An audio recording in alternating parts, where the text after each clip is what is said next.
do you have any specific topics or anything that you want to address tonight? I'm sure everything I'd be interested in talking about will come up. I have a variation off of one that you have mentioned, but never haven't elaborated on, at least in my opinion yet. So, oh, are you clip farming? You're clip farming for the beginning of the podcast? Is that what's happening right now? I'm legitimately talking to you. That's not.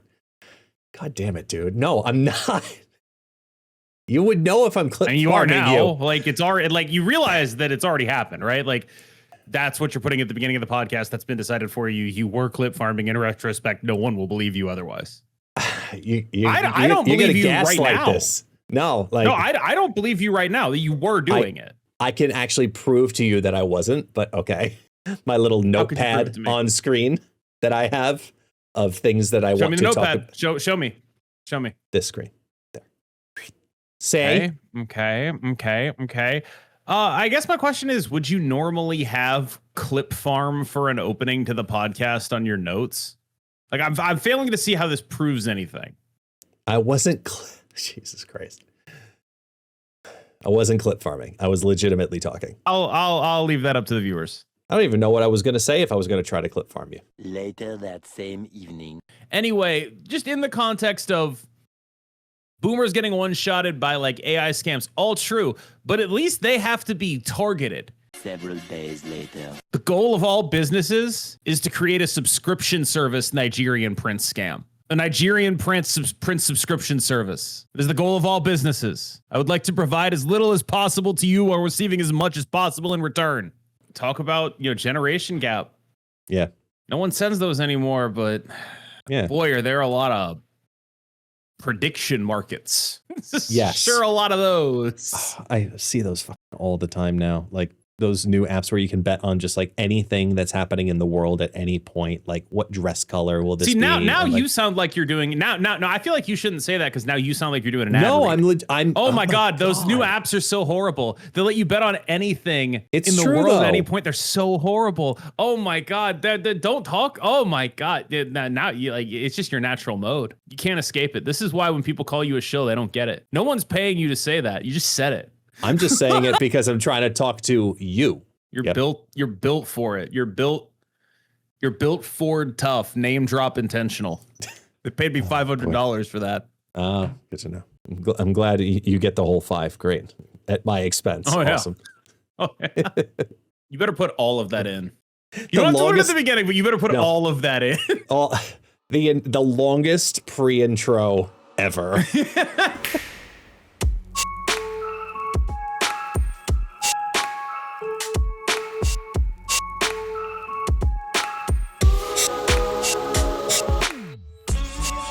All right. Officially ready, I guess? Oh, yeah. It's like we know what this podcast is about, and there's world's most medium patch.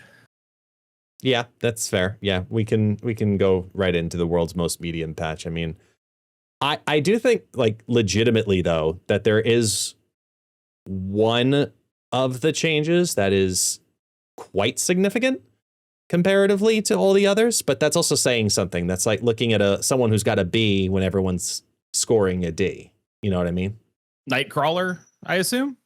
Yeah, but I don't know. Well, let's just go in directly into the OTA because obviously that just launched right away.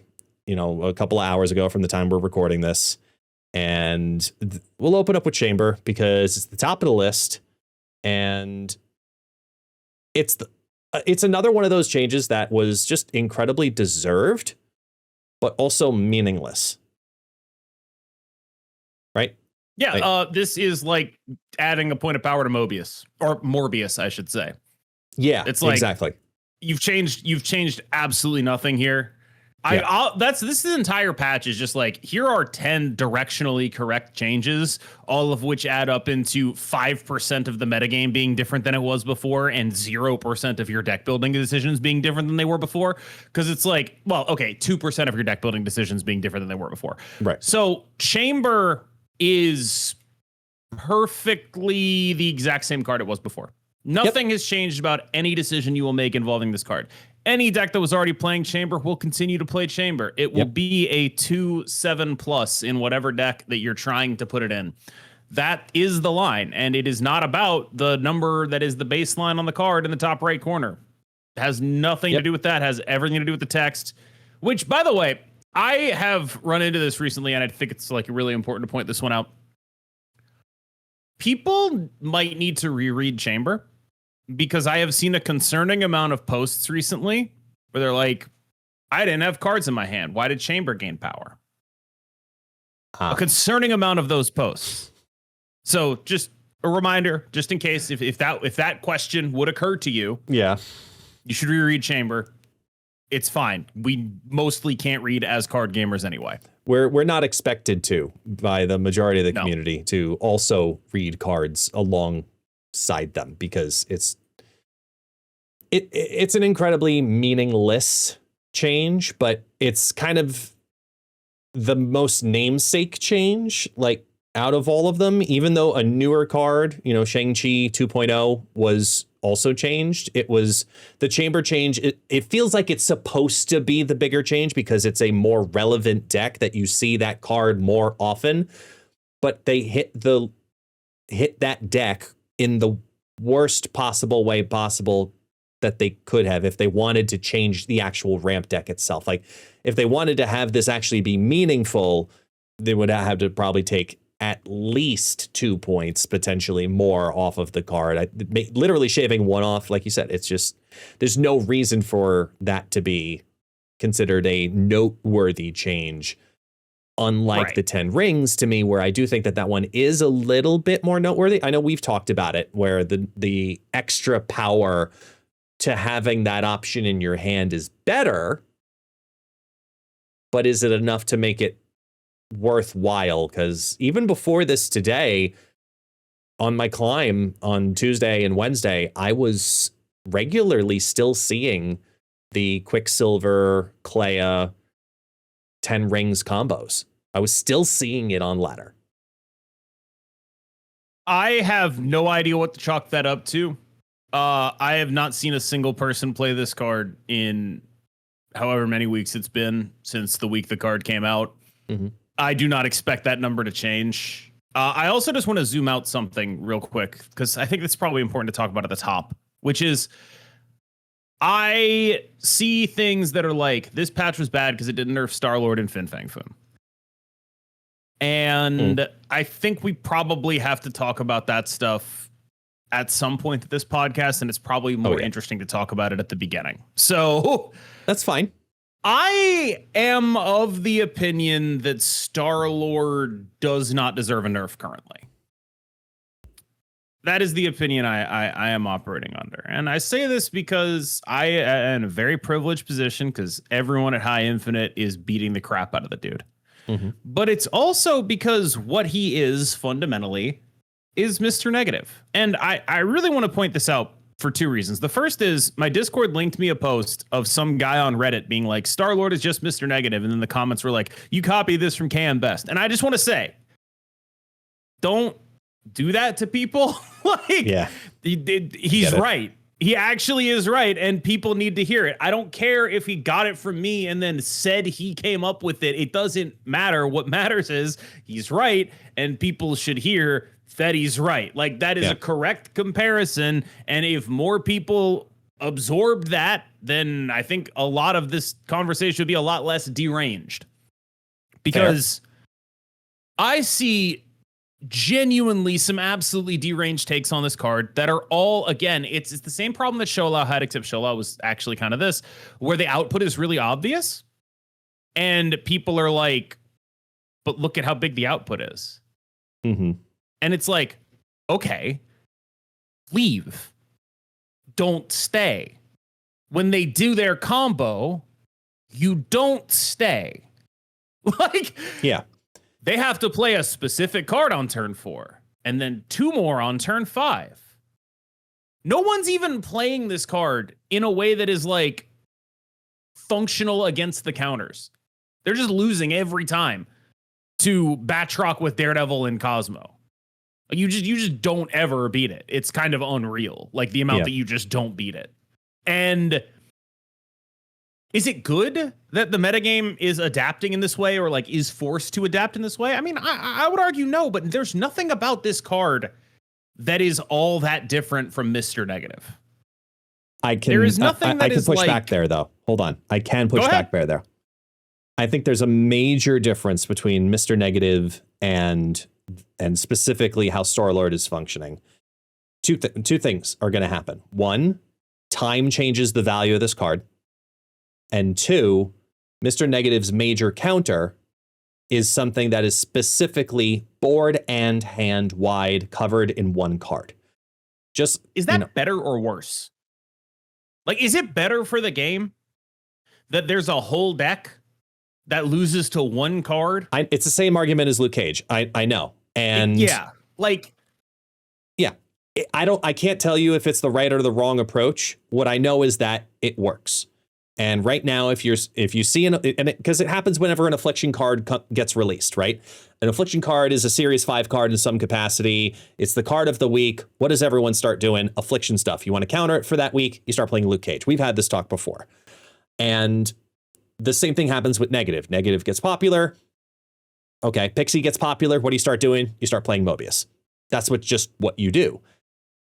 The Star-Lord deck is less Mr. Negative and way more, in my opinion, Tribunal. Because Tribunal is a deck that it takes longer to get to the very clear, this is what this deck is. And right now it's really apparent because it's the season that, for Star-Lord, it's really apparent what this deck is because we're in the season that it released. I look more so to next season and the season after it, right? What happens when you start seeing the snap on turn 4 and you're not immediately thinking this one specific card pattern because of a missed float here and a float here and a float here. If you miss it, I expect that actually to increase for the average player. And I think that this card becomes more like a Tribunal deck because you look at something like top player, like your friend Husky, right? Every time he's got to go to Infinite, what does he do? He plays Tribunal. It's a deck that goes very tall. It has flexibility and has different lines that wants to get you to that final end game faster. Star-Lord's going to become that deck also if they don't adjust it, where it just gets you to the end game faster. But in Infinite, where you typically stay, your players that you're playing up against more often than not are consistently going to be aware that I don't expect that for the rest of the player pool the same way. I feel like we had this conversation last time. In It's as much true, as there's a though. difference between pre and post Infinite, in as much as Living Tribunal is a better deck pre-Infinite, it's because it beats bots. It's not because of people. It's not because it beats people. No, it's not. I'm telling you right now, the reason every good player plays a linear deck that throws priority on turn 6 in order to climb, it's not for the people. We're playing the same people every time. Mm-hmm. You could literally, you talk to my friend Husky, go ask him. It's for the bots. That's why you do it. And I understand that from the bot standpoint. I get that. I'm talking about the player having a certain play pattern and recipe, right? Negative is a very simple. But that is not related to pre-post Infinite. Like, not a thing that anyone thinks about. I think this is where I disagree though, because I think more players on that climb. Hang on. More players on that climb. There's nothing to disagree with. The MMR is what match makes you. There's literally like you're disagreeing with a fact. No, I can because they're hear me the hell out. Listen, take that fact and listen to two different pools of that fact. Your MMR rank that you pair up with in the first week of the season is different than that same exact MMR that you're pairing with at the end of the season, right? The pool in people that are at that rank that are, let's say MMR 7,000, right? I'll use myself as a perfect example. I'm a low MMR. My SP, I end up at 7,000. I hit Infinite. It's low compared to those that are in the 8,000s and plus. I get that. Last 2 seasons, I did not hit Infinite. I saw a lot of the same players in the final weeks of the season consistently.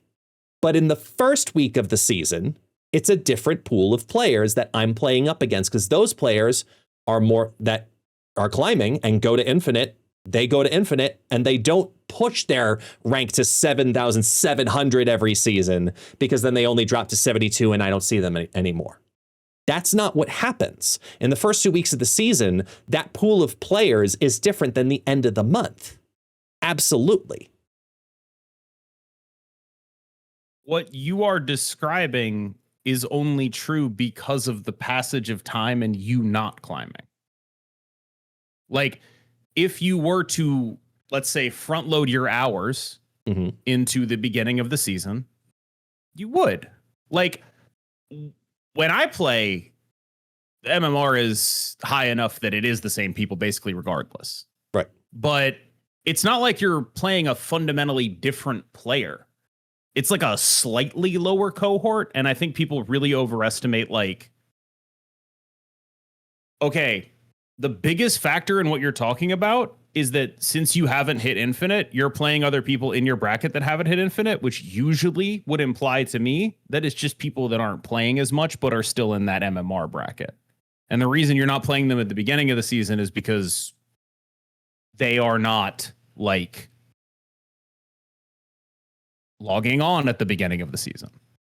Like that is what that would seem to imply to me. But I do think that you're not also factoring in the recalibration and the reset. No, I'm factoring that in. I'm assuming that on average, people climb relatively similarly to their cohort. Like, on average, someone is reset, they climb back up, they are reset, they climb back up.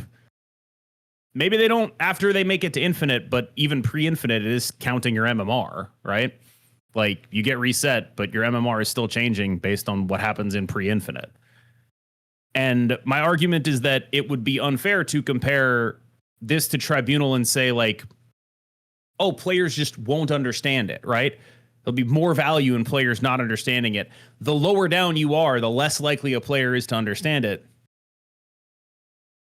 I think that when you talk about this stuff and conflate it with stuff that is explicitly being done to beat bots, it makes it sound much bigger than it is.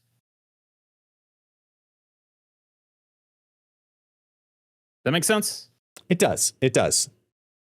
And some like, and some of it I absolutely concede on. When a good player plays Tribunal, yeah, when a good player plays, like, look, anytime you see a good player playing like an uncharacteristic turn 6 combo deck that will not have priority on turn 6, but win the game anyway. Yeah. That is not to take advantage of weaker competition. Or at least not to take advantage of weaker human competition. It's because they are maximizing for getting to infinite early so they can get a screenshot of a rank. Which I respect, to be clear. I respect this. Yeah. So, that's fair. You're allowed to do that. It's valid. You're in single digits. Oh my God. Yeah, no, I get it. Yeah. Super valid. That's absolutely fair.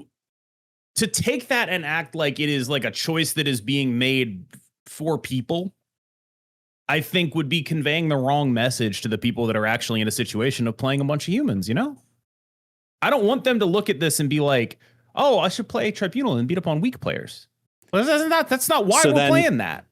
That's the point I'm making.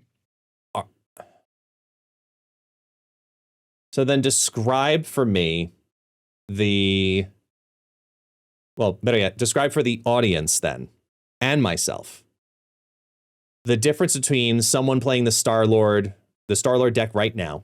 Let's say use the version you just talked about. That Star-Lord deck in the top 10%, the top 50%, and ranks 70 through 90. Okay. First of all, I don't actually know like where top 10%, top 50%, and 70 through 90 actually fall. Like, it's possible that 70 through 90 is like the top 50% of the player base. I don't actually know. I'm talking of Infinite, I'm saying. Like those who are in top 10% of Infinite. Sorry about that. Top 50% of Infinite, and why those play rates change still so dramatically.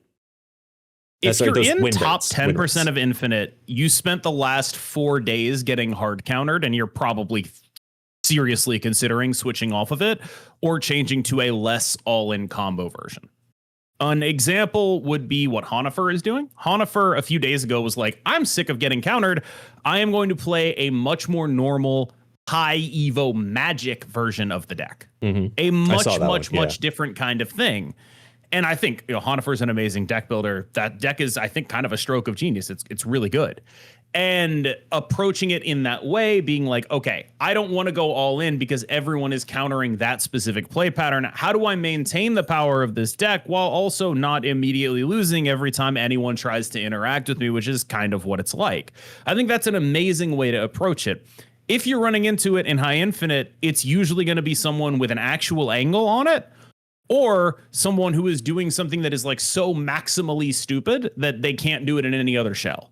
But then mostly what's happening is it's people that are countering Star-Lord punching each other, usually with one arm held behind their back because they're devoting slots to countering Star-Lord, which will presumably lead to them playing bigger and bigger mid-range decks that don't counter Star-Lord and then falling back into I am losing to Star-Lord.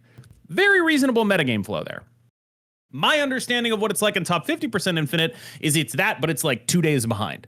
So like right now, they're like, okay, it's time to figure out what beats Star-Lord. We're playing all the things that beat Star-Lord, but people are still Star-Lording because they just haven't played enough of the things that beat Star-Lord yet, but by a few days in, it'll be really unpleasant to play Star-Lord.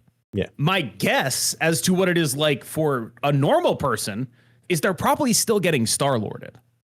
That's my guess. Okay.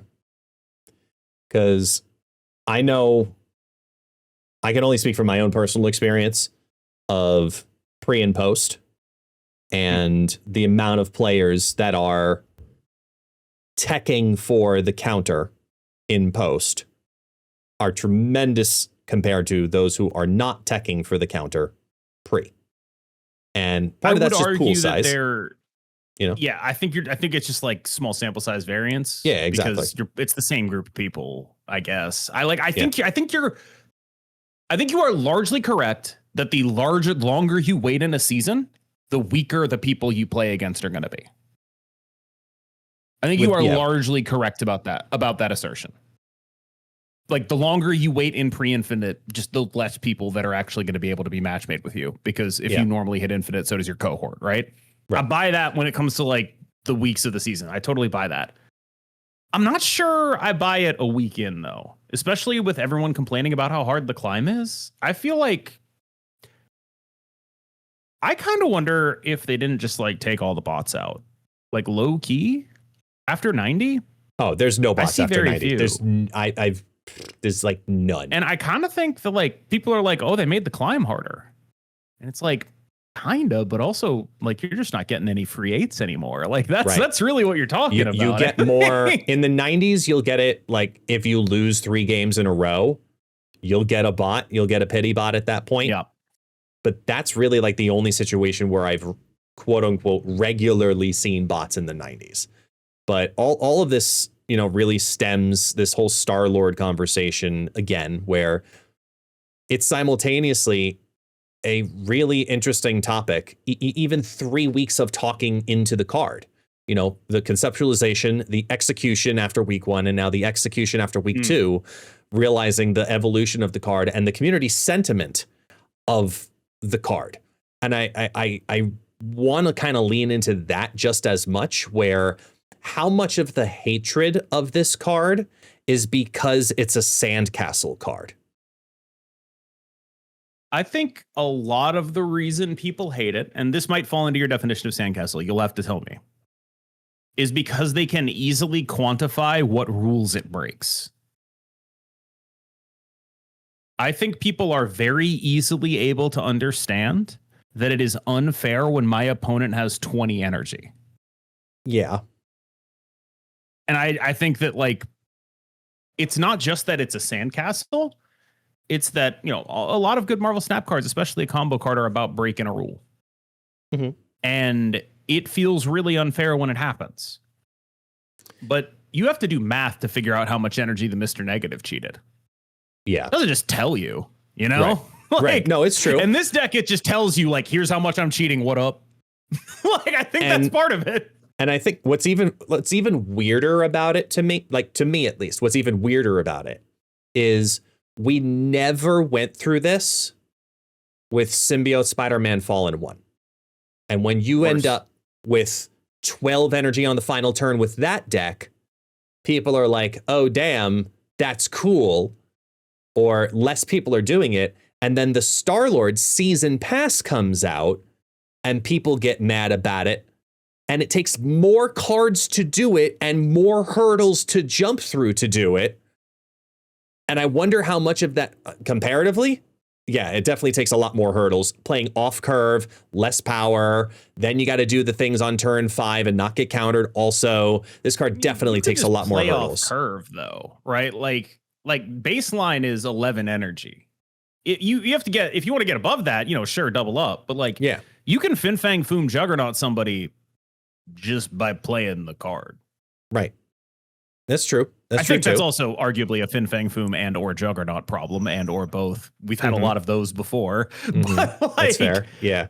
We probably have to talk about that too. But like, I don't know, like a lot of the comments on my video were, I can't believe they didn't nerf Star-Lord. And not only do I think it's very obviously correct not to nerf Star-Lord on the first patch after it's out. It's been a week. Like, yeah, I get it. Obviously correct. No way. I also, if I had the choice and it wasn't obviously correct to do, like if you took all that out and you were like, do you think Star-Lord actually has to get nerfed? I'd be like, no.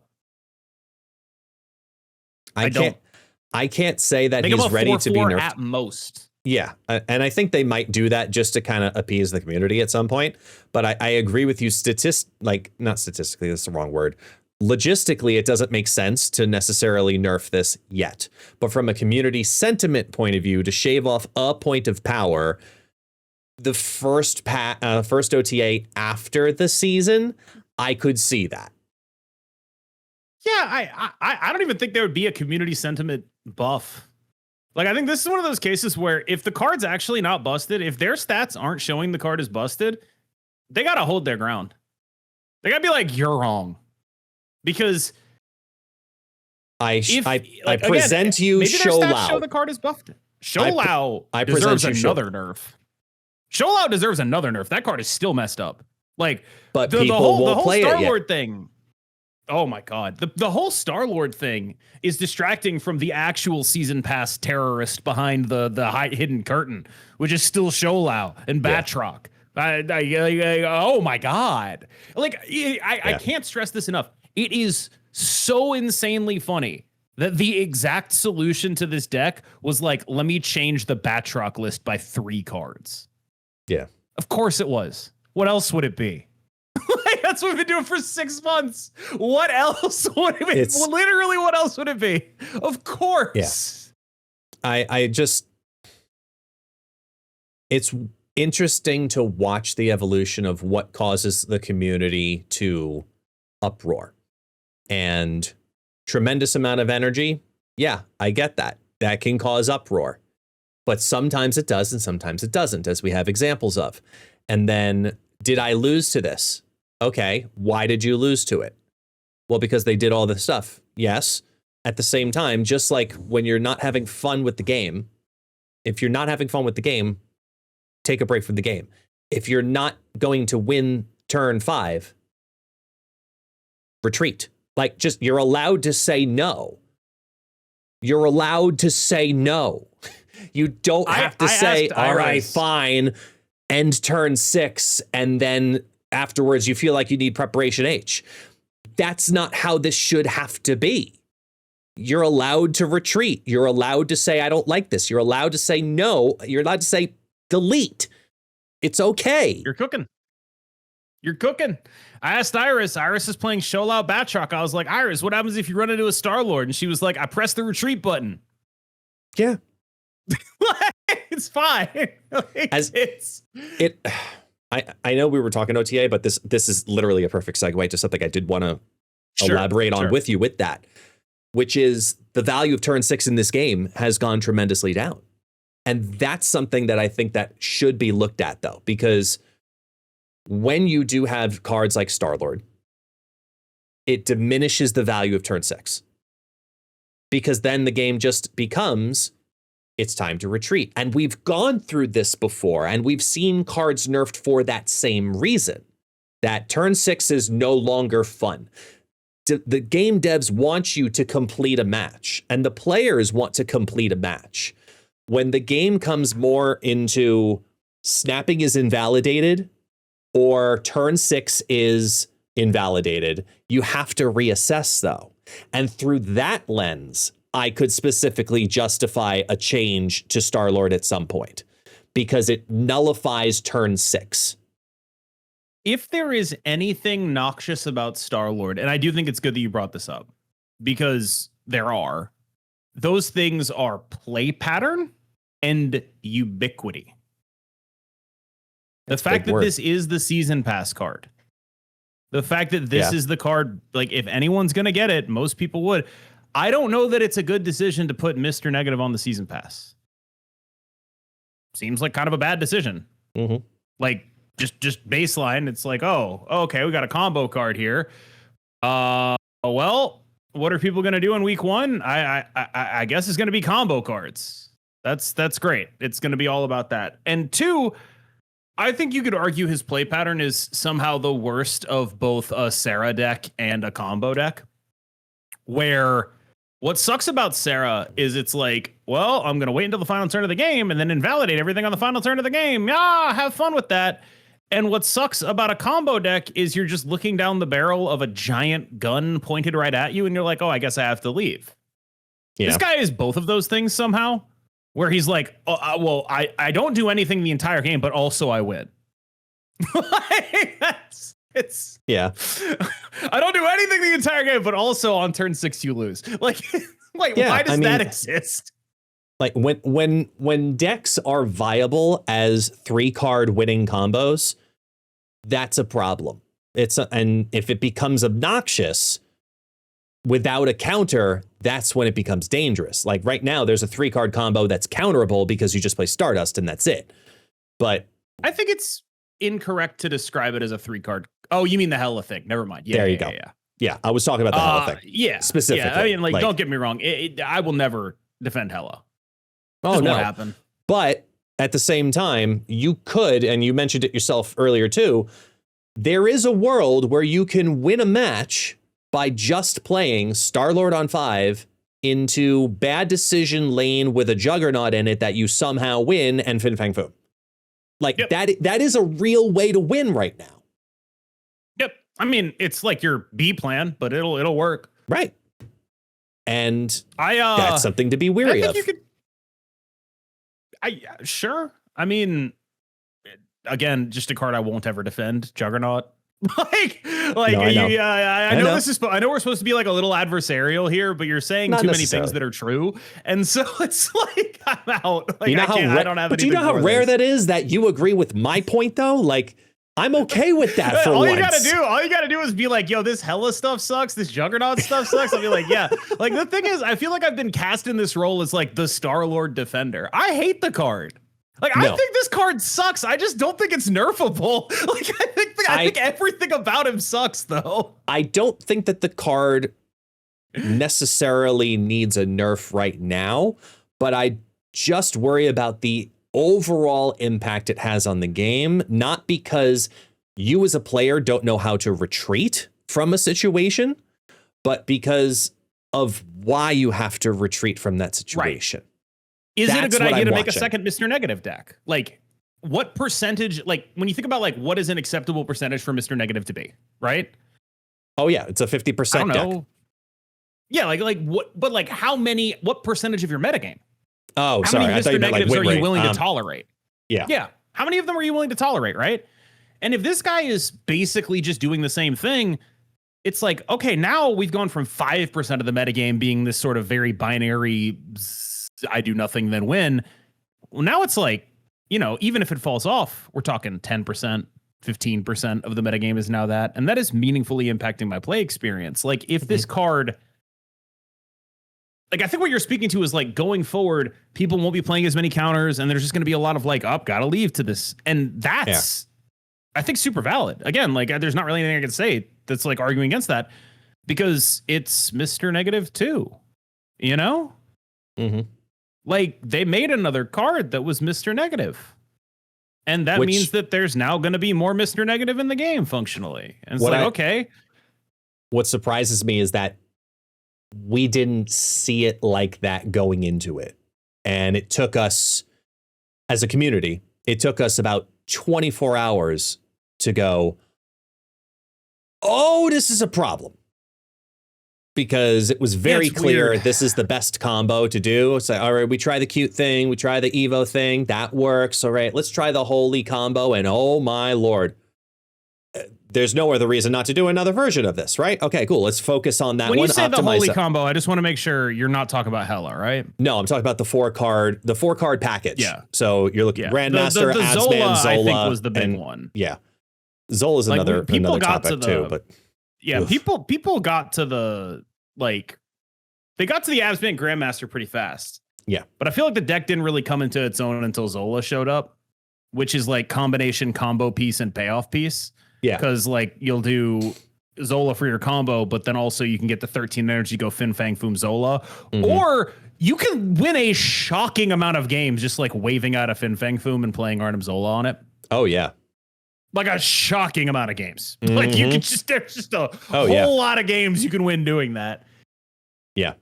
If someone wanted to say they need to nerf Fang, Foom, I'd be like, that seems pretty free to me.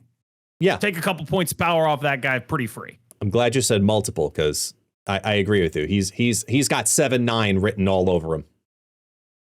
Yeah, like there's very few things you could do to that card that I wouldn't be like, yeah, I could see that. Like if you just like keep it in the single digits, make him an like, 8 cost. No. Wrong digit, but yeah. I know. I you know what's funny is I don't even know how much of a nerf that would be, given the only decks that play him in that meaning. All you do is get him out of ramp decks. It's like, what's the point of that? That's the decks that are playing him ethically. Yeah. Like those are the true. ethical Foom decks. Yeah. No, you're ethical Foomers out here, dude. No, you're true. Ethical Foomers. Ethical Foomers, dude.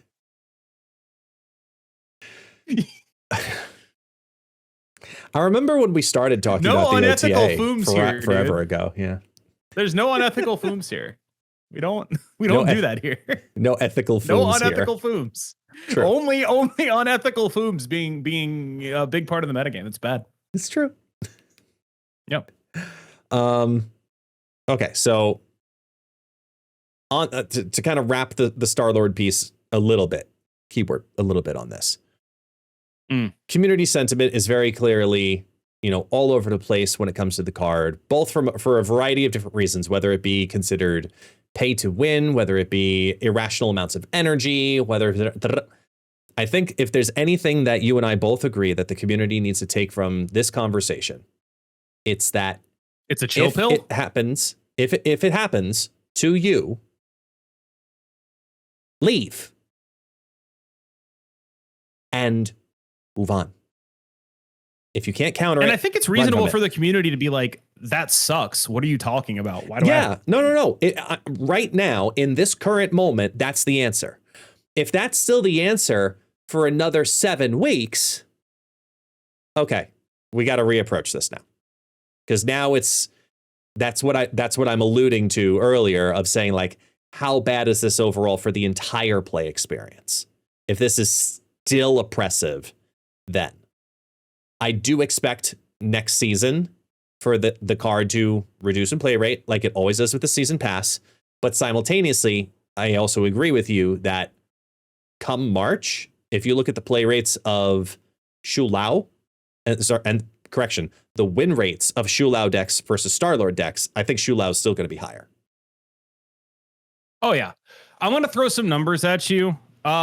This is untapped data, so obviously take a million grains of salt with it. Of course. But I'm going to throw these numbers at you because they sort of represent basically my perception of this. Like, I checked and it was like, yeah, this is basically how I feel about this. Star-Lord is an unbelievable card according to their stats. Top 10% last 7 days at the time of recording. It's a really good card. 55% win rate, 29% play rate. Those stats are incredible. Here are a couple other cards. Mercury, 62% win rate, 23% play rate. Negasonic, 62%, 22%. Sam Wilson, 61%, 21%. Cannonball, 62%, 18%. There's a lot of things. Like, what it's done almost is create like an underclass, right? It has sort of become like almost like a liminal barrier where it's like, if you're not prepared for this deck, there's enough of it that you're going to lose to it. But if you are prepared for this deck, not only are you beating it, you're beating everyone else too.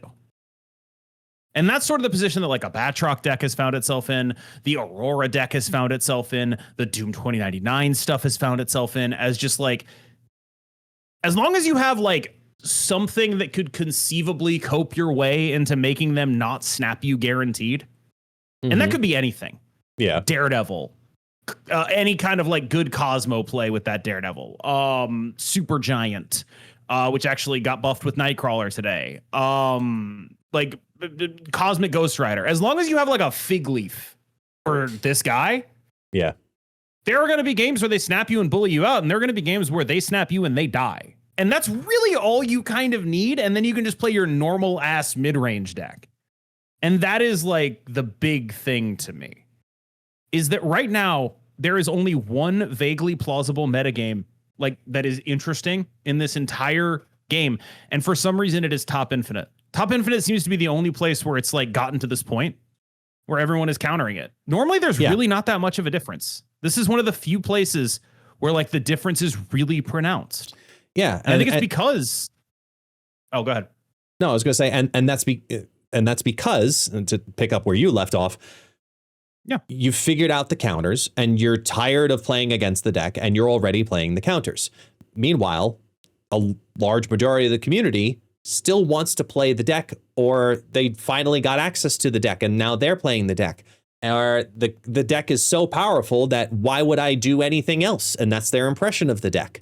And if you simultaneously you looking at all those cards, if you look at generally what the numbers are for not even just top 10%, top 50%, all of Infinite, top 70 through 100, look at all of it.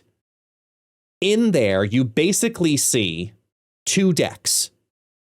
You see cards that that belong to Star-Lord decks, and you see cards that belong to Hydra Stomper decks. That's basically what the majority of the good cards, quote unquote, are really pushing towards. Are those two specific I'll push back and I'll archetypes. say you also see cards that belong to Super Giant decks and like Moondragon Doom 2099 decks. I think you see both of those as well. For example, this week in top particular, 50%, yeah. Top 50% Doctor Doom. Interestingly, here's an interesting fact. Yeah. Star-Lord Master of the Sun's win rate goes down when you go from top 10% to top 50%. Not what I would have expected. But it's below Doctor Doom is what I bring up. In that cohort, it is below Doctor Doom's. I'm almost interested to see what all Infinite looks like. Yeah, here's something that I think this is fun. Fun with stats. Star-Lord Master of the Sun's win rate goes down the more you expand the skill range. Mm-hmm. That makes sense. So in as much as I think High Infinite is about countering him, maybe it's just the High Infinite players are the only ones who are able to dodge the counters. Maybe it's the other way. No, I think you're neglecting the amount of cubes won via retreats, because a lot of upper players will retreat knowing, they got the combo off. You're right. That represents just more respect for the combo. That makes sense, actually. Yeah. That's what that's how I read it more so. I buy that. Yeah. Yeah. But yeah, like just Infinite only. Star-Lord's 50 this guy's never getting nerfed. If this is in any way representative of real data, this guy's never getting nerfed ever, because all Infinite across the last 7 days, he has a 51.7% win rate. For context, Sholau was like 60 everywhere all the time. Like he was never not like 58 to 60. You're looking at pool 3+? I'm looking at 24,000 collection level plus. Yeah, because I just don't think it's fair to keep low CL people in there. It just feels like it's not a meaningful comparison. Oh, that's fine. Yeah, no, it's I kind of disagree you're with exactly that actually, right. But I do the cube rate and the win rate. That's fascinating. Anyway, sorry, continue. Yeah, no, I do think, even when you bring it down to player collection level 8,000, it's still 52%. Like the thing is, it's just popular, and it's getting the big combo off and it's doing the big thing. Plain and simple. That's what it's doing right now. Yep. And when the season ends and the new season pass comes along, those first 2 weeks, that'll really be the strength test of this card to see, is it still popular? Is it still doing great cubes? And is the win rate changing from where it's at? Because if this was a card that was running a minimum 55% win rate across all ranks, I'd say keep the flag up. But if it's breaking even and it's running over popularity, just give it time, and then maybe it will level out to a Mr. Negative card where, you know, the appearance rate in the same pool, if I type in Mr. Negative and I look at the exact same appearance rate, it's a 1.5% popularity, and the cube rate is 0.24 cubes. Star-Lord's cube rate is 0.32. I'll tell you what I'm struck by is I am struck by something that seems to be a little bit counterintuitive to me in these numbers, which is that most of the cards I look at are better in high infinite than elsewhere, which is weird, I feel like. Because you'd think that these cards are worse because the metagame is more balanced.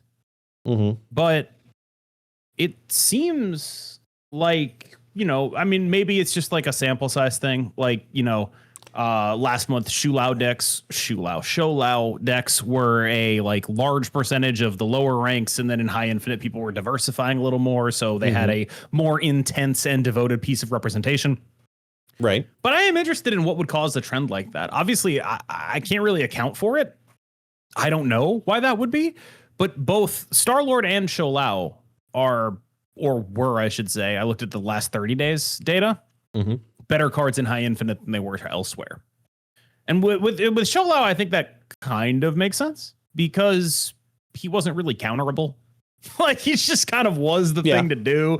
And so it was like, if you're playing the best Shulao, there's nothing you can do. With Star-Lord, I'm a little more confused by that. And I'm wondering how much of it is attributable to people in high infinite just being better at not getting like Daredevil Cosmode or whatever. Like, because all of this stuff because Snap is an adversarial game, there's a second side to all sort of conversations about skill or representation or player base increasing in understanding of a certain list, right? Like, what you're talking about is like, if this deck becomes popular, are people going to be able to recognize it and keep its cube rate artificially low the way they do with Mr. Negative? Because they all understand that you have to leave when that happens. Everyone knows that, right? That dynamic isn't possible to know, but I would imagine it trends toward that. But what if you take it from the other side? You have a bunch of people who are heavily confident that their counters beat Star-Lord, and you have Star-Lord players who are like, I have built the Star-Lord deck to beat the counters. If the Star-Lord deck starts being too consistent to be able to go exactly and do that, dance around the counters, I think that ends up being with the same scale of being able to put out the amount of points that it does when it gets the full turn 4-5 combo. Because if there's a place to look at the problem, it's the turn 4-5 combo, not as much the just play it on 5 only combo of just getting a lot of energy for the final turn. I mean, I think the question is like, what if by forcing all these people to play this tech, you can actually just make a Star-Lord deck that wins with the turn 5 play. And plays straight through that stuff. And that's sort of like what Honifer has been doing. It's why I bring that up, because I think it's the future of the deck, to be honest with you. Yeah, and it probably is. Is like, if this card is getting nerfed, it is not because of any of the builds anyone is playing right now. It's because of Honifer. That is my statement. I believe this. I would love to see this card evolve into just being a normal turn 5 card. And just like, that's what you're doing. You're building up to this being played only on turn 5, and then turn 6, you have your 11 energy, do all the chaos that you want to do. I can absolutely see that being the future of the card. The problem becomes, is that still too strong? And we won't know until we're out of the turn 4-5 combo meta, which I don't know if it's ever going to go away. I think that it'd be really funny if they were just like, we're going to nerf it the minimum possible amount just to make people stop playing it. It worked for Shou Lao. That guy's still busted. People forgot. That guy is still a beast. And you could just you just take some points off a deck, distract players with a new shiny thing. Whole archetypes disappear overnight, not for any fault of their own. Yeah, fair. Jingle some keys in front of them. It's funny too, because like got a new one. It's interesting that you talk about the Honifer list that way, because when I took my stab at it, at eventually like, okay, I'm gonna play a Star-Lord deck. I'm gonna try some stuff. Because I did it for Drax, and I was like, let me try a new version, because I wanted, my specific goal was to have a turn 5 alternative if I can't do the turn 4 combo. Like, how do I set it up where Star-Lord on 5 is still viable, or you get Cosmoed, but you still have your Absorbing Man. So sure, okay, I could do Absorbing Man on 5 in another lane, and at least I got something to work with. How do I make that work, right? And I ended up building this incredibly, what felt like a wrong list, and it skyrocketed me to infinite because the combo, the card itself is still incredibly strong. If you get the combo, I mean, you get the turn 4-5, you get the combo, you're going to pretty much win. Very rare you don't. Well, but your opponent could choose to interact with you at any point. You know what I mean, though. Like, that's what I'm saying. If you get off the turn 4 and 5 combo, going into the final turn, chances are. I genuinely got confused between get as in draw and get as in execute. Execute. That was my fault. Sorry. Yeah, no. Yeah. Execute the turn 4 and 5 combo. You're most likely to win. You're so set up. It's hysterical. But I wanted to try and figure out, not going full into the game plan of my whole game plan is only leaning into Star-Lord on 5 and not needing to worry about Grandmaster, Absorbing Man, yada yada. And it still works. And that's a scary thing to think about, because from that personal experience is where I say, I'm not sure if it's underpowered enough to say that it's going to be okay and balanced. Yeah. Because it's like, I'm gonna do this because I know the way your brain works. I'm gonna put this on the screen and break you for a second, because this is the list that took me to infinite. Okay. Oh, I already saw it. Don't worry. Yeah. Like, it is a list that doesn't make sense because it plays Ares, Scar, and Starbrand. No, I think it makes actually a ton of sense. I'll tell you why. You know how a lot of what decks like this are doing, like I don't want to be too forward here. I wouldn't think that this is like one of the better things to be doing. But the deck building principles make sense for the same reason that like playing Juggernaut Fang Foom makes sense.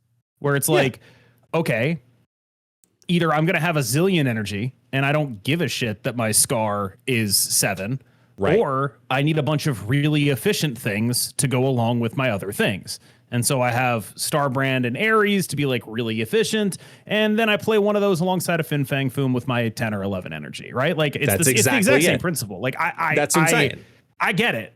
I get what you're going for here. I think it's a really reasonable way to approach it. It's not what I would do, but you are building along, I think, lines that are correct. But that is exactly the point, though, where I know, the listener knows. I am not a top 10% deck builder. I am not someone that I am known for my super amazing deck builds. I know that. I've gotten better at them, but I'm nowhere near close to a caliber where I should say you should only listen to me. That's not ever going to be the case. I wouldn't even say that about me. I don't think there's anyone that you could say that about. You undervalue yourself. But I do think that if I can build something that looks like this and has principles built in and is obscure and it works, I have to look at the reason why. Because it's not me being a top player. It's having that amount of energy at my disposal on the final turn. And Makes that's sense. where I got to be careful. I'll tell you a line I really like in this list that is superfluous but very cute. It's having a Jim Hammond and then Arnim Zolang your Star-Lord, which will make your Scar cost 1. I think it's sick. Like again, it's not what I would do to do this, but it's like, it's sick as hell, right? Like it's a little cute little, oh, look at that. Look, I got like 3 dudes. Look at how easy it is to do that in this shell, right? Like in as much as there is a problem with this, again, not really convinced that there is. If there is one long term, it's going to be something like that, where it's like they eventually look at this and say, it's probably unhealthy to make you have to counter this, which I think is a valid, like if they wanted to do it for that reason, I think they could. But I do think it's like any conversation about this deck should start with, first and foremost, if you want to beat this deck, there are like 5 ways you can do it. Yeah. Like if you want to beat this deck, you can do it. There is nothing that is making this deck unbeatable. And once we get out of that, like once you get out of that first week where nobody knows what they're doing, it's time to start actually trying. Wait, hang on. But KM, the problem is I want to play the deck that I want to play. I shouldn't have to add a tech card because this is so popular. Right, and I shouldn't have to. I shouldn't have to exist. It ruins my game plan. Yes, you're right. I agree. I shouldn't have to exist in a world with other human beings in it. I agree that other people shouldn't have agency, and that because of that, I should reap the benefits. Like I agree. Don't get me wrong. That's my fundamental underlying political belief: is that other people shouldn't have agency. You know, that animates every action that I take. But I can I ask you a question? Of course. When you do like, you know, I don't know, nerd voice or whatever there, what's up with the upside down glasses? Like, is that, I've never seen someone do that. It got the point across immediately. I've just never seen it. Full disclosure, I have no idea what prompted me to do it in that exact moment. I've never done it before. I get it. I was like, I get it. I just don't know where it's from. You are seeing the origin of this new character that had a little bit of a Jerry Lewis side to him, but it just kind of, it got the point across. It's very Rick Moranis. Yeah. But true fact though. Do you know why I'm actually wearing the glasses today? Because it's too bright in like your computer. Those are like blue light filters. No, because I don't want people to tell us apart. Oh, right. That's definitely a risk that we run. Every podcast, I just get told that, you know, you look so identical to the person next to you. It's unbelievable. It's true. And, you know, I've seen how it happened to Lammy, and I was like, you know what, I want to do something about it. So that's why I'm wearing the glasses. I got to tell you, as like a super white guy, it's nice being compared to people that aren't super white and being like, you know, hey, you look like that, because I don't. I'm like, if you took me to the beach and you were like, hey, go outside. And I first of all, I'd be like, no. But second of all, the light would shine through me and refract into multiple colors like a prism. That's the sort of skin tone that I have. Edward Cullen, you know? Yeah. That's you represent all of the A5 paper in the world equally. Yes. Yeah. Yes. I get that. Yes. That's fair. That's totally fair. Okay. Kind of touching on the past time. Should we go back to the, should we talk about the OTA? Yeah, I was like, is that what we should do? There's really not, let's be honest here. People have probably heard the OTA by now to a certain degree. If there's something to talk about that you would like to talk about with the OTA, what is it? Hey, give me Nightcrawler. I like Nightcrawler. Yeah. I'll just take I'll take 2 things. First of all, okay. Alex Coach's angle on this was they buffed a bunch of free-to-play cards. This is awesome.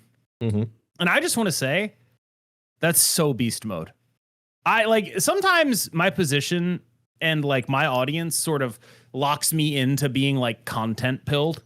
Yeah. And like, oh, there's nothing to talk about here, all that, right? It wouldn't even occur to me that that's what this is doing, that an OTA where nothing happens is effectively a boon to free-to-play players, because nothing is happening, but all the free cards are getting better, which means that it's deflationary. Like it's a deflationary OTA. You're not happy about it if you're like someone who thrives on like being at the top of the metagame and be like all this high octane stuff. But the deflationary OTA actually does have value. I didn't even think about it. Shout out to Alex for that. Yeah. Absolutely beast mode stuff there. Big fan. This guy might be the new Hydra Bob. Like if anything impacts your deck building decisions in anything, it will be you are now strongly considering Nightcrawler over Hydra Bob in any deck that runs Hydra Bob. And that's fair. I kind of just think he's good. Like in Super Giants, I think the argument is actually I kind of want to run 2 ones in Super Giants anyway. I didn't have a second one to run. Just didn't exist. But now 1-3 Nightcrawler. Like I was thinking about playing Ghost Spider. That's genuinely what happened. I went into like the high elo group chat and I was like, I want to play a second one. And the only response that like actually felt compelling was someone being like, this sounds insane, but Ghost Spider. Yeah, because it's just a good tech but card, now this basically. Is just better. Like, this is just better than that, right? Oh, like 100%. I already kind of feel like there were spots where I just wanted to play something like this.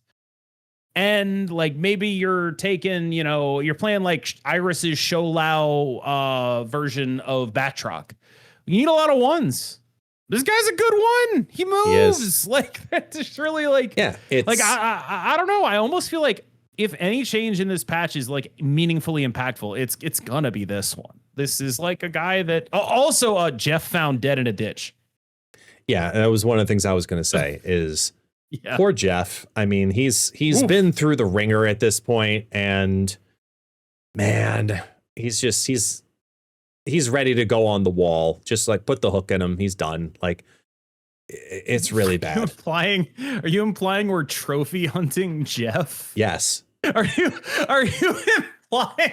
That's exactly what I'm implying. It's Jeff sad. is like a Billy Big Mouth Bass on my wall. I just have this nightmare vision now of him like being on the wall, just going Wah! And turning back. Like, what song do you think he would sing? Dude, I think you need to contact Marvel. You are printing money. Like the fact that they're not selling this. This is true. This is a good idea. We'll pitch it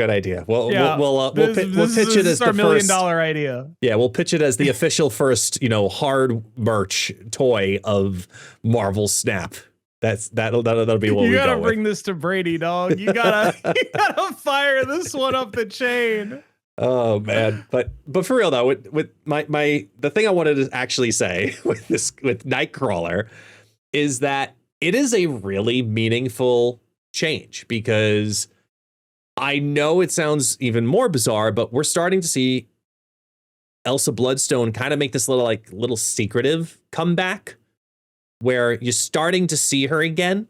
Not saying she's meta, not saying she's good yet, but this is a step back in that direction a bit, where it could bring that style of deck back potentially into the mix. This is a huge step in that direction, in my opinion. It's because of Sholau, though, right? Yeah, like it's 100%. Sholau exists, and people are like, "Oh, they nerfed Merlin, so I need like another package with a lot of ones in it." Yep. So you end up with Elsa as like a sort of logical extension of that. 100%. Definitely is a thing that could happen. Yeah, and I think Nightcrawler is a huge piece to that. I hadn't thought about considering Nightcrawler now as a Bob replacement, but for the decks in which you play Bob because you want the points, at the 1 point on those early turns, really, that should be more than enough, because you're basically just trying to compete against mostly 1-2s, 1-1s, and 1-0s. You're not really competing against another 1-3 unless it's now another Nightcrawler. I think it's specifically also good in Supergiant because you care deeply about manipulating priority, even when cards aren't being revealed. And so Nightcrawler gives you a lot of extra control over that. Definitely. And Supergiant's also just a good deck at keeping point totals in a game down. So a 1-3 moving somewhere can actually plausibly win you the game, where a lot of the time it just won't, right? In another deck. I could see it in Batroc Show. I could see it in Supergiant. Gamer has already made the swap of Bob for Nightcrawler and Supergiant, and he's over the moon about it. He's like, this card is just better.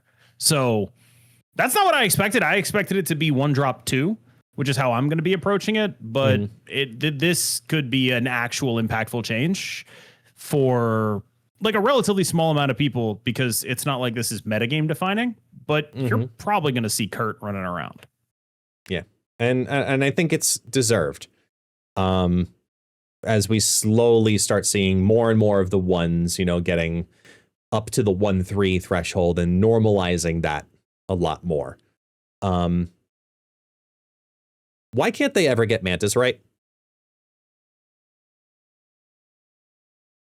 Because her fundamental premise is flawed. She's got to be a 1 because she's got to be a 1. Like if you assume like the goal here is like we got to make a like a guardian that doesn't do something, right? Like a guardian that isn't about power. You know, we got to make a guardian that does something else. We already had a guardian at every other spot. You can't make Mantis like a 6 guardian. That's kind of ridiculous, right? Yeah. So we got to have a guardian somewhere on the curve that's not about power. What's it going to be about? Drawing cards, right? Because if you make it about energy, it's immediately the most toxic thing on the planet. Like imagine Mantis had like surge text. Wouldn't that just be awful? Like, oh, my opponent guessed correctly and it like let them combo me out. Like the thing about the Guardians is their upside is very often capped, and any upside you put on this card will not be capped. Like but that's also, it's also unreliable in a way that keeps it out of decks is the problem.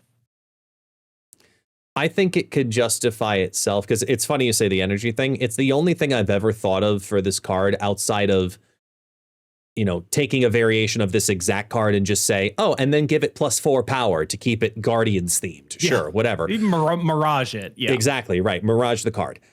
The only thing that makes sense to me would have been exactly what you're saying with energy, where if your opponent played any cards here this turn, +2 energy next turn. Doesn't that just sound absolutely miserable? Does it though? Because you've got to guess right. And it's sure it's a 1 cost. Sure, that's right. Great. No, it's just like it's the fun of the card is super asymmetrical. Because if it hits, you're like, wow, that was amazing. And if it doesn't hit, you're like, wow, I wasted a card. And if you're the opponent, if you get hit, you're like, oh my God, this sucks. Like it's sort of the fundamental Guardians problem where they're a cool little mini game to teach players about why card placement is important in this game. And they're really good at that. Yeah. But I don't ever want them to be part of a meta game. Yeah. Like I just like it's not the characters or anything. It's just like if this was a big part of the metagame, I'd feel really annoyed all the time because it's just like, oh, you know how much I hate when people are like, I'm going to counter like this is one of the real things. Like when people are like, oh, I know how you counter Hela is you play Cosmo, you play Eliath. It's like, no. That's how you counter it X percentage of the time. It's why when we're trying to counter Star-Lord, if you're like, oh, I'm going to Cosmo the Star-Lord, well, you got to have a Daredevil too. You got to have other ways to make sure you can do that. And Star-Lord's actually like more telegraphed, right? Because they're going to be putting at least a Grandmaster or a something or a Zola in the lane the guy is in. At least you have some reads, you know? Right, like at least you're on that, right? And even then you need backup for it. Like the fact that Daredevil works on 5 is like a happy accident for Cosmo decks. Like that's like the fact that things just worked out that way is it. I don't know if they intended that. If they did, they're a lot better at designing for this game than I would have expected anyone to reasonably be. Like, not that I think they're bad. It's just like that's a remarkable amount of foresight for someone to have. Yeah. It's just there's just a lot about that play pattern that I think is not meaningfully enjoyable or fun. I don't know if I ever want any of the Guardians. Let me be clear. Classic Guardians. To be regularly a part of the metagame. I can handle Rocket Raccoon in bounce decks. I can handle the occasional Star-Lord really doing a great job, or the super cheeky Gamora play. I can handle those. All the mid stuff, Groot, woohoo, great. I'm just playing Gladiator. Yeah, they 3-4'd him, and it's like, you guys just released Drax, which is like, I can't imagine ever playing Groot over this card, like to a degree that is kind of unbelievable. Yeah. No, I like, agree with you. I 100% agree with you. I think Drax is definitely a better card. New Drax. I mean, this is, I wonder how much value also goes into character notoriety, because they've also talked about, like, Spider-Man's a great example of that, where it's a well-known character, it's a well-loved character, respected character, and it was awful in this game. And it gave the character a bad name, so much so that they completely changed how the character worked in the game. And I wonder how much of that kind of hits on the Guardians, where, okay, at least we have these other versions now that are different, but you can say you still are playing the Guardians that you know and love, kind of, sorta, instead of needing to make those guys meta relevant. The originals meta relevant. I think that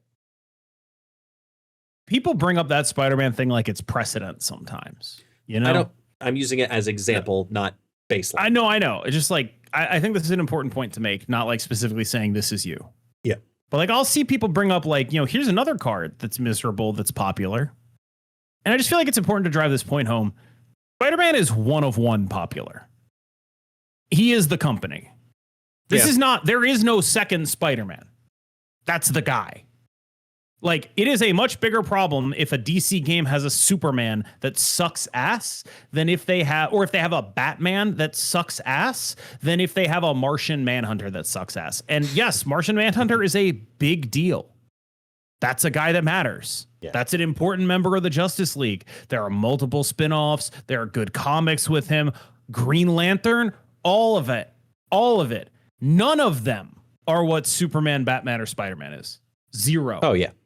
Like, there are no comparisons to those people in terms of, should this card be fun? Because the answer is so clearly and obviously, yes, it should be not the worst thing in the game. It should. It should be fun. By the way, just like, we're talking about cards you can't bring back. Could you imagine old Spider-Man in the world we live in right now? Oh, my God. Just awful. I don't want to. No. We're doing this with Star-Lord right now. Imagine doing Star-Lord into Spider-Man Grandmaster. Nice game. What up? Spider-Man, Grandmaster, Symbiote Spider-Man, Absman, Zola, Absman. Oh my God. Sick. Oh, and by the way, if I do it early, you can't counterplay this because you can't play your Cosmo there. Awesome. That card is so ass. I genuinely can't believe how ass that card is. It's sad. It's sad reflecting back on some of the cards that have come, the versions of cards that have come and gone. The card is unbelievable ass. Like, I don't think we'll ever see a delta between character popularity and how completely dog ass the card is. I don't think we'll ever see it again. No, I think they're much more conscious of it now. They've learned the hard way, but learned. Anything else you want to touch on with the OTA specifically besides Nightcrawler? Because he was really the feature that I wanted to kind of highlight a bit. I mean, everybody else is like, woohoo. I kind of feel like just woohoo.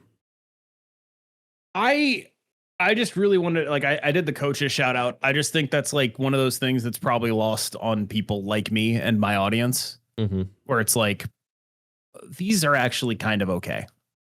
Yeah. You know, like the OTAs like this, where they're just functionally rebalancing the game so a bunch of old cards are slightly more competitive with new cards. They perform a valuable function, which is they make it less required to get specific new cards for your deck. If you wanted to play Supergiant and didn't have Hydra Bob, there was no option. Now there is.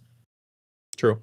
You can just put Nightcrawler in the deck, right? Like, if you want to play Iris's Batroc deck but didn't have Hydra Bob, there was no option. Now there is.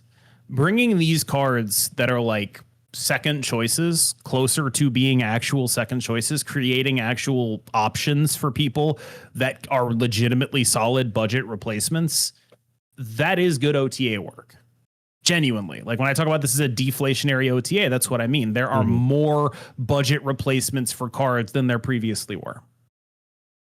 But I think that if they're going to do an OTA where it's just a bunch of stuff like this, there needs to be more Nightcrawlers and less Infinity Ultron stuff. Like, yeah, you need to do more of those to make up for the fact that there is nothing big happening. And a lot of the times, the changes that matter the absolute least are when they add one power to a thing your deck is built around. Yeah. Thor. Doesn't matter. Just doesn't matter. King Atri, by the way, I like that one. That's just sick. You know, King Atri, that's great. Great. Like all these things they're all directionally correct. Thor should be stronger. King Atri should be stronger. Infinity Ultron should be stronger. Agree. Are any of those changes meaningful? In matter of relevance, generally speaking, no. Yeah. I think if Nightcrawler would be, and you need if there were 2 more Nightcrawler level changes in this patch, I wouldn't feel the way I do. Fair. If you had to choose, though, out of any of these cards that are not meta relevant, that you would want to be meta relevant, Infinity Ultron. Thank God you said that one, because I 1000% agree. I would love for this card. Cool. I would love for this card to be a good card in the game. It's just so cool. It's a unique mechanic, and they've just never gotten it fully balanced enough to say that this is good. They've just never truly got there. A lot of Marvel Snap decks exist on a spectrum where if they're popular enough, their combo output is known. And we've talked a lot about that this episode with Star-Lord. And that comes with upsides and downsides, largely related to cube equity and things that aren't particularly well captured in stats. And also making sure people either stay or leave on turn 6. Because I think people talk about design as if it's a function of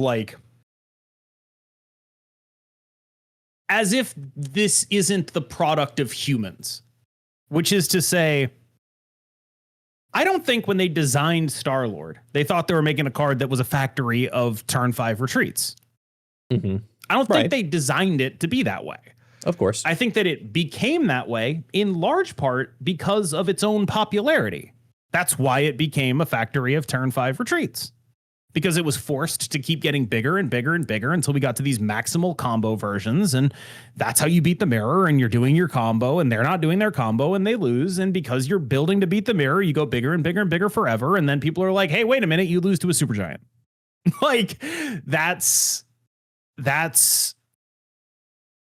Is that bad design that Star-Lord is causing a bunch of turn 5 retreats? Or is that just a thing that happens sometimes? You know what I mean? Definitely the latter. I definitely think it's the latter.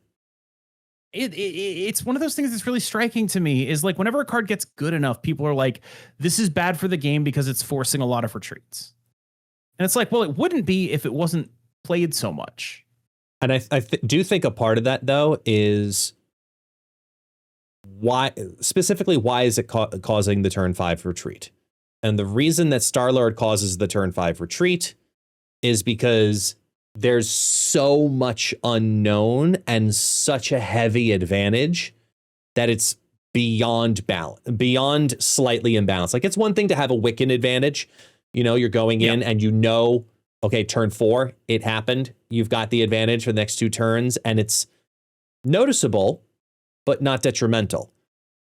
There's a huge difference between having 8 energy on the final turn and having 11 energy on the final turn. And that's... Or 23. Or 42. I know. It's just absolutely insane. It's better Mr. Negative. Right. It's a matter of what is the reason that it's causing the retreat, right? If Infinity Ultron ever got to that point, it would have to be for the most busted of unbreakable reasons. And there's a lot of dials that they've messed with on this card. They've tuned it up, tuned this number here, changed these stones here. There's I think it's 20 different numbers they can change on this one card, technically, if you look at it all together. And they've never gotten it to be meta relevant. But it has the most potential to be meta relevant because it has the most dials. I said this when the card came out. So the reason I bring this up is because I think people act like forcing retreats is an inherent quality of cards, when it's actually a fairly complex interaction between known information and intuited but probably correct information. Like, I don't know that I'm going to lose when my opponent does the Star-Lord thing, but I know what everyone else is playing in their decks that are playing Star-Lord, and probably means that I'm going to lose, right? Yeah. Being able to have a working mental model of, oh, I know what their whole deck is, well, that certainly creates more retreats. How could it not? Because you know what their whole deck is, right? Like, when they're snapping you, you're like, I know what that means. So to some degree, this stuff is a function of knowledge. The longer a card is out, the more people are going to correctly identify when they're dead to it. The more people are going to understand what that snap means. Yeah. Infinity Ultron is really weird because his output is hidden in hand. And so there is no measuring him. Like, when you're playing against him, you're guessing. And I think that this is something that I've been thinking about a lot recently, is the double-sided coin of a face-up combo. Because I think if you asked a good player, a lot of them would say they prefer playing against face-up combos because it gives them more opportunity to leverage their knowledge into correct gameplay. I certainly prefer playing against it. I understand the game state better. I'm able to have a higher win rate. I navigate it better. But it does mean that there are more turn 5 retreats. That's what it means. When the combos are face up, that's what it means. If the combos are face down, though, that's the whole problem with like Shang-Chi and Sarah, is like when your cards that win the game are face down on the final turn of the game, it just feels like you're getting rug pulled. Fair. It just feels like this was never actually a game, right? Like, Sarah's not an exact analogy here because her cards are like specifically invalidating, but that's kind of what it happens when someone like, you know, like I kind of think that like the gameplay of Sarah is not all that far off from the gameplay of Star-Lord. Like, your Shang-Chi costs 7, but that's still a Shang-Chi, you know? Yeah. And this guy will never have that problem. But by the same token, good players will be really mad about him the same way they were about Arishem. Oh, I can't play around it. This is bullshit. Turns my glasses upside down. That's the good player version of that, right? The good player version of that, like, of that character is mad as hell whenever a card like this is good, because how could they have played around it? I can't play around this. It's bullshit. It's funny, though, because then we look at a card like Infinity Ultron and we say there is the potential that this card could get to that threshold someday of hidden information. It's too much. Just too much information is being hidden. I think it's the safest way to kind of reword it. But then you've got a card in the future like Major Victory that comes out, and it's literally just as much hidden information, but the amount of the quality of that hidden information is so bad. Low that it default just makes the card look like crap. But Infinity Ultron has some hidden information possibilities that, like, if you get like the God combo out of it, I believe it's red and green. Sorry, no, it's purple, where you double Infinity Ultron's power. And then you also then add the drone down. So you've got another 12 in another lane for a 212, 213 when all is said and done because of the other stone power. That's a really strong combo for so cheap on the final turn of the game. And it's nothing to sneeze at. I think this card is like one change away from being meta relevant. And I don't know if Second Dinner ever wants it to truly be meta relevant. But I know I would love for it to be, because I think it's a fun card to have be meta relevant. I guess I mostly just bring this up to say that, like, this stuff is an Ouroboros of perception. If a deck is good and you're like, this is a new and exciting experience, but then it's good for 6 months, you're not going to think it's new and exciting anymore. Yeah, that's fair. And I think that a lot of things people think of as inherent qualities of a card are actually describing their relationship to a card rather than something inherent about that card. They're describing maybe a macro meta relationship with that card, a relationship with the amount of that card that is seeing play, a relationship with the card, with the like I say I hate Hela. I don't actually hate the card Hela. What I hate is what she does to metagames when she's good. But that's not the card. It's my relationship with the deck and the context and the way she changes that context. Right. It's a different thing. And so when I say something like that, it's shorthand. But I think a lot of people look at this stuff as inherent. Hela is imbalanced. No. Hela can never be a good deck. No. Like I hate what she does when she's good, but you can change that. You can change what she does when she's good by making a card like Stardust. Yes, and they have, right? Yeah. Like that kind of thing. It's not about a card's individuality. It's about the way it affects how you want to play the game. And that is, I think, terms that people should be talking about this stuff in more, that they largely do not. What is it that you like about the game that this card is taking you away from? Because I think there are going to be some really interesting answers if you think about things in terms of that, right? Like Glazer, for example, he sent in a hot take about how he likes it a lot more when the games are won by smaller margins. Because I'm intuiting here, because then your smaller decisions matter more. He likes when his small decisions matter. That's good. Like, that's a reasonable take. And I think once you start understanding what it is that you like about things and why you don't like certain things being part of the metagame and what your actual relationship to like the game is, it makes it a lot easier to actually have these conversations, because I get so negatively polarized when people just say something like, Star-Lord's unfixable. You don't know what you're talking about. Yeah. You just don't know what you're talking about. Like, and I get so negatively polarized because that's me at my worst moments. I see myself in a mirror, right? Mm-hmm. Giving up and complaining before I even bother to try. That's one of my worst traits. And I don't want anyone else to be like me in that area. And so it's why I react the way I do about stuff like this, where it's like, you need to stop coping. I'm begging you to stop coping, because I've been a coper. That's me. I know it's cope because I've been you.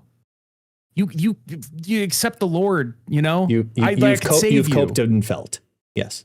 Yes. Like I'm the Pope of cope. I've been there. I know what you're feeling, and because those same excuses have come out of my mouth, brother.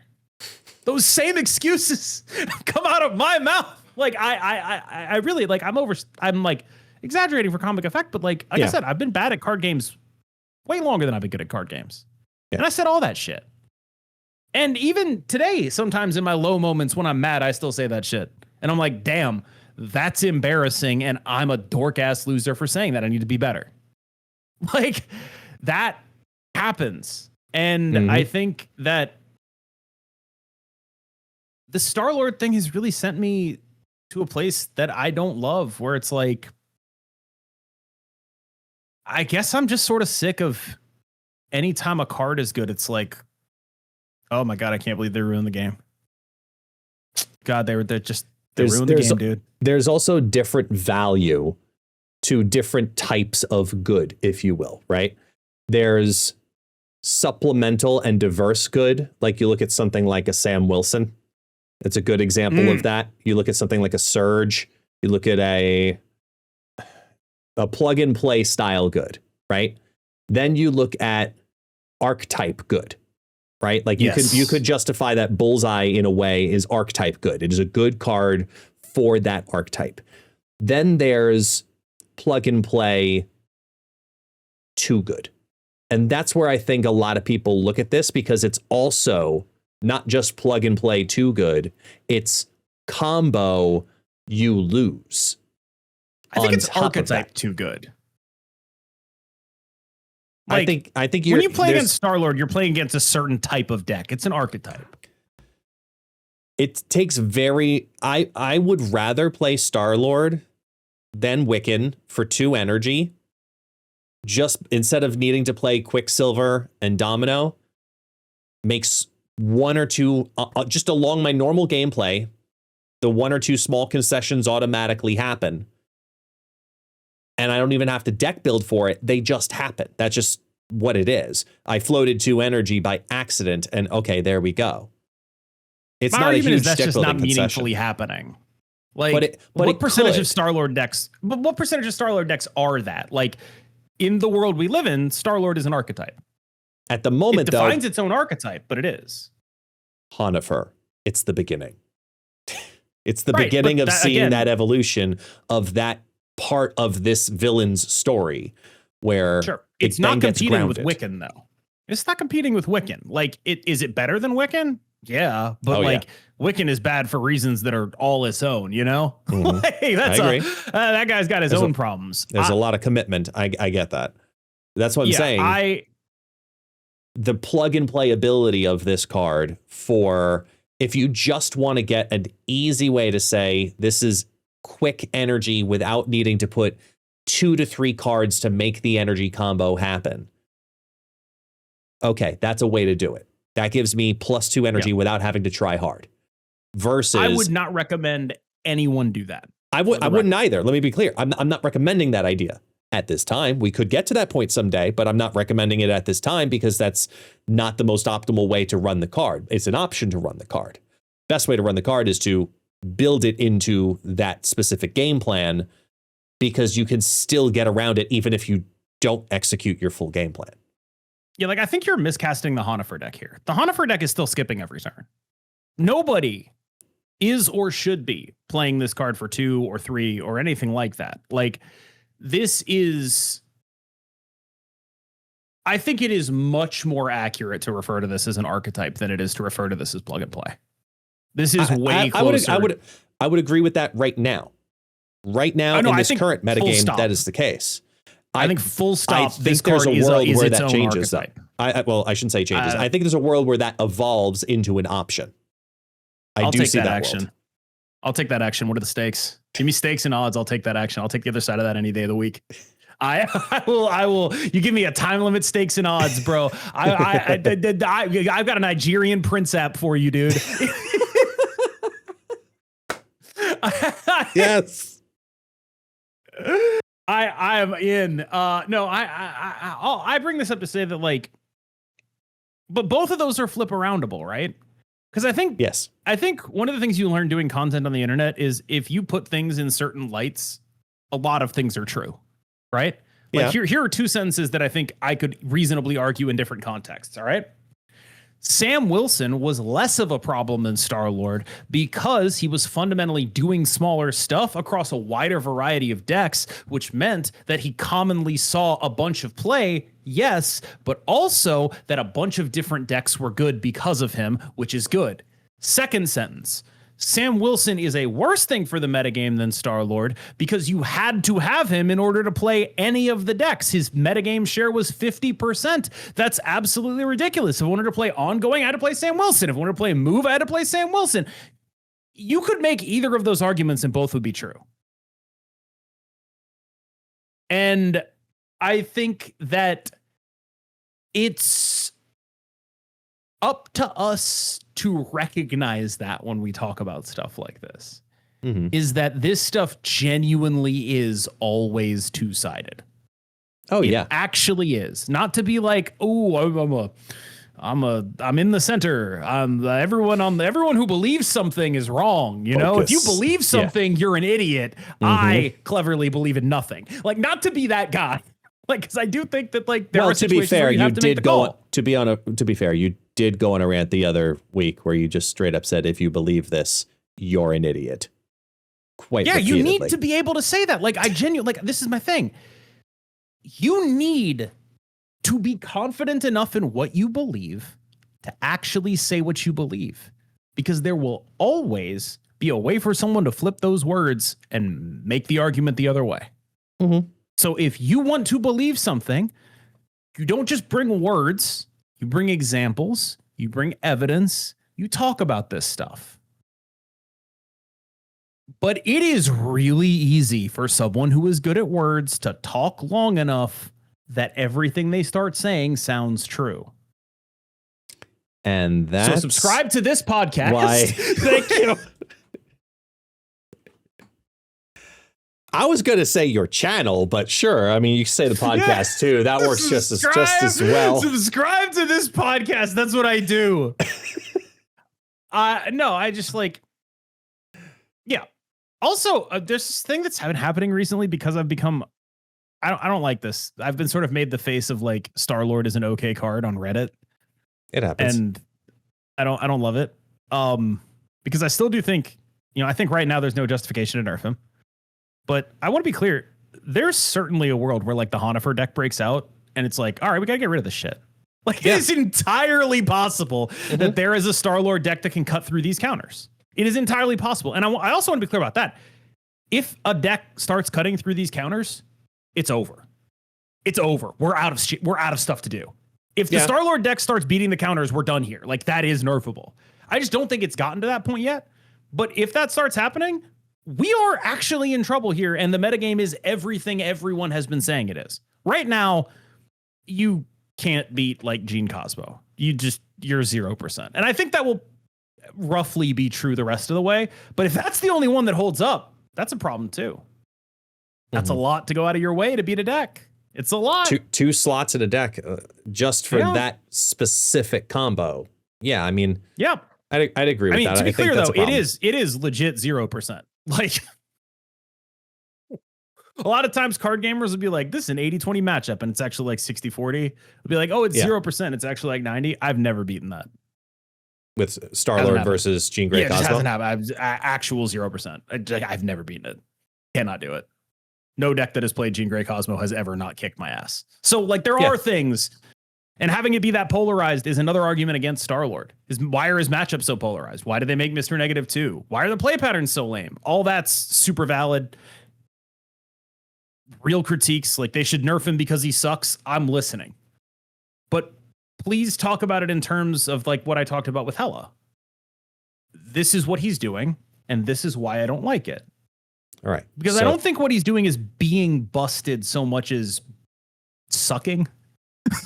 Yeah. He just sucks. So what you're telling me is that the meta is going to evolve into Echo Jean Grey Star-Lord. I've thought about it. Like genuinely. Like the Honifer's deck has Echo in it. That makes sense. To counter the Cosmo Jean Grey, you just build your own Jean Grey and you go Echo Jean Grey Star-Lord. And you just play the Jean Grey off curve. In the deck is you got to make sure you have prio in order for it to hit the Cosmo, which is a little bit harder for the Star-Lord deck than you would think. No. You play it on 2 in whatever lane you're going to do your combo. I'm ignoring the Jean Grey part of what you're saying because I'm not doing that shit. I am not doing that shit. That is not happening. I am like, we are like, it's totally time to cook after this podcast because we are not doing it. No, I still like what I said on the KMB cast was I think it's like 30% chance this card is too strong, 30% chance this card is fine, 40% chance this card is actually a dud and people are freaking out about nothing. And I'm pretty sure that's still about where I'm at. And I think people have taken that and been like, KM said this card was a dud. I saw a thread that said KM said he was, I was like, that's not what I said, dude. Like, I said there was a chance. He said 40% of the time he's a dud. Every time. That's what he said. They reverse Sex Panthered me. Yep. That just sounds so much worse than it really is. That sentence. Yeah. That might become the name of the. Make that the name of the podcast. I was about to. I already have. We be ethical Foomin over here as the current running title from. I think that one's better. So, I think that one's much less likely. Yeah. I think that one's much less likely to get caught by like YouTube's whatever content filters. Hi, you've been flagged for position number 592 in this book. We have a problem here, kids. Dude, we're doing when you said we have a problem here, kids, were you doing like the bit from the beginning of the real Slim Shady? We have a real problem here. Yes. Thank you. Is that what that was? Yes. Okay. I like it hit me and I was like, I think that's what he's going for there. I'm the only, you gotta subtly throw in some things every now and then. Right. But, yeah. You gotta ethically Foom when you're doing it. We'd be ethically Fooming yeah, over here. With a megaphone. I don't know. Yep. I just think that like, I guess largely the biggest thing I could say is I'm really sick of everything needing like an all caps, several question marks, exclamation point. This is the worst thing ever reaction. And I realize it's ridiculous given what my thumbnails look like, but I do those because they work.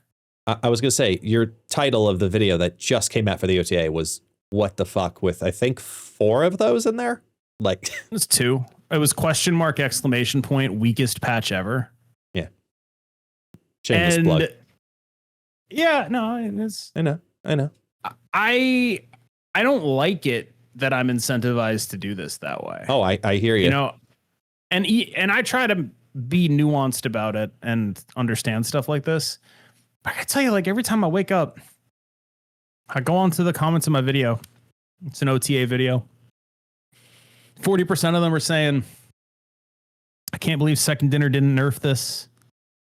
20% of them are saying, "I can't believe random card changed. Hurts my Cerebro deck."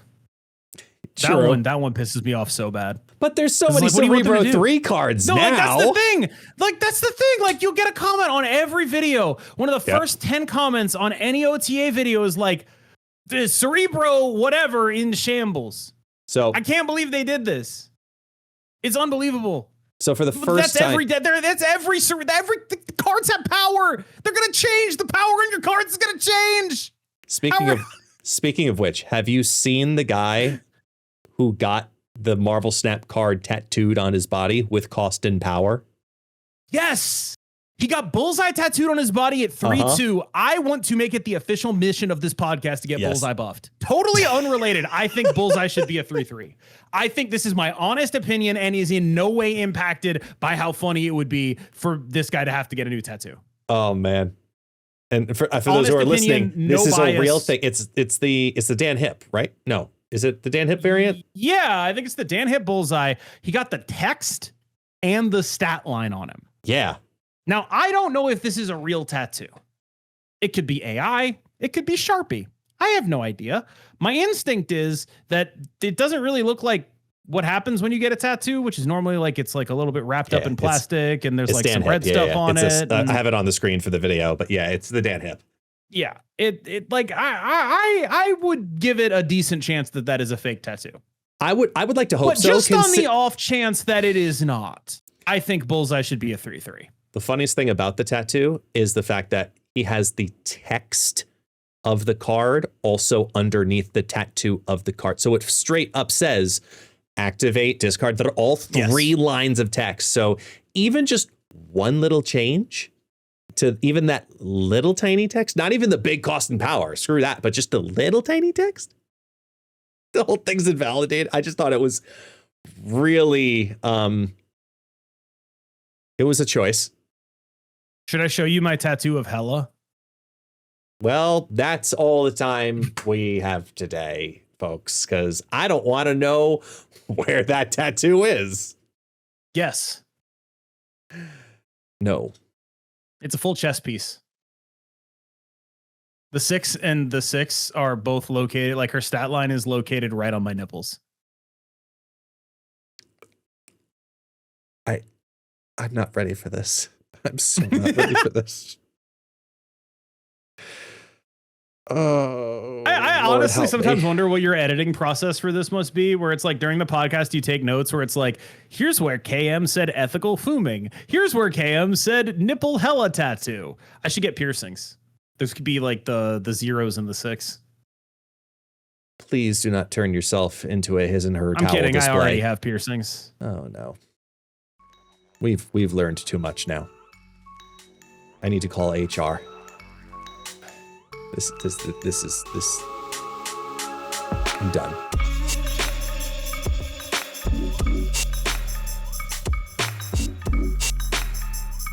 You didn't stop recording. Why what I just haven't clicked the button. Oh.